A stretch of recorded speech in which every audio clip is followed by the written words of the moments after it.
with the likes of weight gain in children, so for instance my youngest girl's 9 and she hasn't put on any weight for the last 4 months, and but she has grown taller because she's measuring herself on the wall all the time. So she's small and she's dainty, and she's tired, and at what point is it like a real concern that we need to really jump in?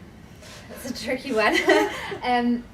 If you're concerned, I would speak to your GP, and then either getting a referral through to a dietitian, either through the public system or privately, getting bloods done to check iron levels and other nutrient levels. Well, you tend to ask for bloods anyway, so maybe just getting that done at the GP as a starting place. And so what's available for as far as through the public system, for instance, if we were to go down that road, which we are, what can I expect from the public system versus the private? Right.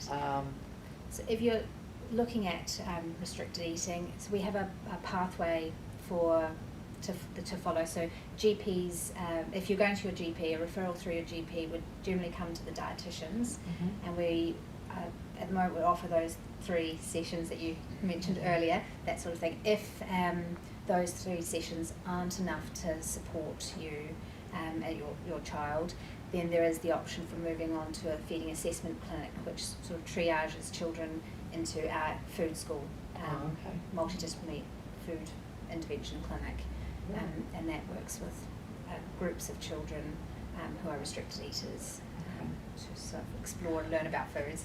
And that's all through public? Yeah. And the private side? Yes, well I was going to say that makes a certain group of children, but there's obviously some children where it doesn't quite suit. So through the public system, essentially, private system, essentially you can self-refer. It's kind of an open system. Obviously there's the difference is the cost is kind of the main difference, the cost, but also we can go more in-home, more intensive, longer periods up. We can kind of do a few more pieces in the home piece.